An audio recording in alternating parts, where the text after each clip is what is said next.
کب IMF کا programme بحال ہوگا؟ وزیر خزانہ مسٹر اسماعیل صاحب ہمارے ساتھ موجود ہیں. مسٹر اسماعیل صاحب بہت شکریہ ہمیں شو میں جوائن کرنے کے لیے. ظاہر ہے بہت دن آپ کے لیے کافی برے دن تھے, مسلسل آپ پر تنقید ہوتی رہی ہے. آج ایک اچھا دن تھا, مگر سوال یہ اٹھ رہا ہے کہ جو برے دن تھے وہ تسلسل کے ساتھ تھے, تو جو اچھا دن ہے وہ ایک ہی اچھا دن ہے یا یہ بھی تسلسل کے ساتھ آئیں گے اور مارکیٹ میں سینٹیمنٹ کی صورت میں بھی اور قدر کی صورت میں بھی ایک بہتری ہمیں نظر آ رہی ہوگی؟ شکریہ شاہزیب بھائی. ہم دعاگو ہیں سب پورا منحاصل قوم کے اچھے دن ہمارے رہیں, ڈالر کی بازار میں بھی, اسٹاک بازار میں بھی اور دیگر منڈیوں میں بھی. تو مجھے اللہ تعالیٰ کی ذات سے امید ہے کہ چیزیں بہتر ہو رہی ہیں. جو میں اکثر گزارش کرتا رہا تھا اور میں یہ کہتا بھی تھا, آپ کو یاد ہے کہ اگست کے مہینے میں چیزیں بہتر ہو جائیں گی, کیونکہ جولائی کے اندر آپ نے خود دیکھی ہے کہ ٹریڈ اسٹیٹسٹکس کے ہمارا 20 مہینے میں سب سے کم ٹریڈ ڈیفیسٹ ہوا ہے. پچھلے ماہ سے شاید 35% ٹریڈ ڈیفیسٹ کم ہو گیا ہے. ہم نے امپورٹس کو جو ہے وہ 4.92 بلین تک لے کر آ گئے ہیں, جس کی وجہ سے ہمارا جو آج کل جو امپورٹ آف جو انفلو آف ڈالرز ہے وہ زیادہ ہو گیا اور آؤٹ فلو کم ہو گیا ہے. جو پچھلے ماہ آپ نے کم امپورٹ کیا ہے ایندھن اور دیگر چیزیں, جس کی اب پیمنٹس کم ڈیو ہو رہی ہیں, تو ہم کو پیسے کم دینے پڑ رہے ہیں لیکن ہمیں پیسے زیادہ آ رہے ہیں, ڈالر زیادہ آ رہے ہیں, جس کی وجہ سے مارکیٹ وہ آ رہی ہے, بہتری آ رہی ہے. صاحب مگر یہ کتنی سسٹینیبل ہے؟ کیونکہ IMF کے پروگرام کی بحالی کے حوالے سے یہ انہوں نے بھی مان لیا, آپ نے اسٹیٹ بینک نے بھی کہہ دیا کہ ساری کنڈیشنز پوری ہو گئی ہیں, مگر آپ نے فنڈنگ جمع کرنی ہے 4 ارب ڈالر کی. دوست ممالک کی طرف سے ابھی تک کوئی اس قسم کا اعلان سامنے نہیں آیا ہے. اب وہ اعلان آئے گا نہیں اور بورڈ میٹنگ ہو گئی تو کیسے یقین کرے مارکیٹ کہ IMF کا پروگرام بحال ہو جائے گا؟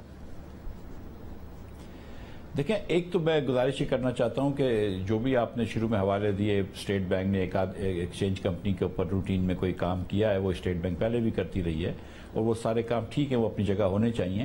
لیکن اصل میں جو ڈالر کی ویلیو ہوتی ہے وہ تھوڑا سا سینٹیمنٹ بھی ہوتا ہے, پولیٹیکل سرٹنٹی انسرٹنٹی سے بھی, اور خاص طور پر ڈیمانڈ سپلائی کے اوپر ہوتا ہے.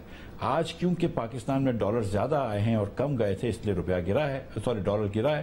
اور مجھے یہ پتا ہے کہ کل بھی جو بینکوں سے جو ڈیمانڈ فار ڈالرز ہے وہ کم ہے, جو سپلائی آف ڈالر ایکسپیکٹڈ ہے وہ زیادہ ہے. تو انشاءاللہ تعالیٰ کل بھی اللہ نے چاہا تو بہتری ہوگی. تو یہ تو ایک بات ہے. اب آپ بات کر رہے ہیں IMF کی, تو IMF نے آپ سے یہ کہہ دیا ہے کہ تمام پرائر ایکشن ہم نے پورے کیے ہیں. IMF کہہ رہا ہے کہ کچھ فنڈنگ گیپ ہے اور وہ 4 بلین کی بات کرتا ہے. اور یہ بھی میں بتاتا چلوں کہ 6 بلین ڈالر سے IMF چاہتا ہے کہ ہمارا ریزروز بڑھیں. تو یہ جو گیپ نہیں ہے, یہ ایکچولی جو بڑھوتی آنے کی ہے ریزروز میں, یعنی کہ جو 16-17 بلین تک پہنچنا ہے تو اس میں 4 بلین کم پہنچیں گے اگر نہیں ملیں گے. تو اس گیپ کو فل کرنے کے لیے ہم نے کئی اس میں باتیں کی ہیں. آج بھی میری IMF والوں سے بھی بات ہوئی ہے, ورلڈ بینک والوں سے بھی بات ہوئی ہے, اور ہم اس پہ کام کر رہے ہیں. مور امپورٹنٹلی ہماری دوست ممالک سے بات ہوئی ہے. ایک دوست ملک نے یہ ہمیں وعدہ کر دیا, لیکن ہم انتظار کر رہے ہیں. ڈیکورم یہی ہے کہ وہ پہلے بتا دیں اور اس کے بعد پھر ہم یہ آگے بڑھیں گے. تو جس دوست ملک نے وعدہ کیا ہے اور باقی دوست ممالک نے کیا کہا ہے, وہ 4 ارب ڈالر, کیونکہ کوئی ایسا امکان تو نہیں ہے کہ اگر بورڈ میٹنگ تک یہ ساری اناؤنسمنٹ اور 4 ارب ڈالر کا گیپ نہیں فل ہوتا تو کہیں پاکستان کا IMF پروگرام نہ بحال ہو آپ کی تمام شرائط پوری کرنے کے باوجود؟ نہیں, ایسا کوئی چانس نہیں ہے کہ بورڈ میٹنگ تک, کیا مطلب چند دنوں میں, اگلے چند دنوں کے اندر انشاءاللہ تعالی یہ چیزیں پوری ہو جائیں گی. جو میں آپ سے گزارش کر چکا ہوں کہ ایک دوست ملک نے کنفرم کر دیا ہے, دوسرا دوست ملک مجھے لگتا ہے کہ کل یا اللہ تعالیٰ کی ذات سے مجھے امید ہے کہ کل یا میکسیمم پرسوں کنفرم کر دے گا. میں نے IMF کو آلریڈی کہہ دیا ہے کہ 2 دوست ممالک کے سے آپ خود بھی رابطہ کر کے یہ کنفرم کر سکتے ہیں. تو کافی چیزیں آگے بڑھ گئی ہیں, تو انشاءاللہ تعالیٰ یہ 2-3 دن میں مسئلہ یہ بھی نپٹ جائے گا. سب مگر ساتھ ساتھ ایک جو مسئلہ ہے وہ یہ کہ آپ کی امپورٹس میں کمی آئی ہے, بہت زیادہ آئی ہے, مگر ایکسپورٹس میں بھی ایک ڈکلائن آیا ہے, اور وہ 24% کا منتھ آن منتھ ڈکلائن ہے, ایئرلی بھی 5% کا ڈکلائن ہے. تو ہماری امپورٹس گرے ہیں, ساتھ میں اگر ایکسپورٹس بھی گرے ہیں تو ریمیٹنسز کا نمبر, تو یہ جو کرنٹ اکاؤنٹ خسارہ ہے نہیں کھڑا رہے گا. کرنٹ اکاؤنٹ ڈیفیسٹ پچھلے مہینے سے تو یقیناً کم ہوگا, مگر اتنا کم نہیں ہوگا جتنا کہ ہم امید کرتے ہیں اور جتنا کہ ہم سمجھ رہے ہیں آگے والے مہینوں میں کم ہوگا, لیکن کم ضرور ہوگا. جو آپ کی بات ہے وہ ایک دم درست ہے کہ ایکسپورٹ بھی کم ہوئے ہیں. امپورٹ کم ہونے کی ایک بڑی وجہ تو آف کورس یہ ہے کہ ہم نے یہاں پہ ڈیمانڈ کمپریشن کی ہے, لیکن دوسری وجہ یہ بھی ہے کہ فیول کی پرائسز بھی کم ہوئی ہیں اور ہم نے کوانٹٹی بھی کم امپورٹ کی ہے, کیونکہ مہنگا بھی ہو گیا ہے. اور پاکستان میں اس وقت بہت اچھا خاصا اللہ کی مہربانی سے فیول کی اویلیبلٹی ہے. میں خیال ہے کوئی 40 دن کے ڈیزل رکھا ہوا ہے,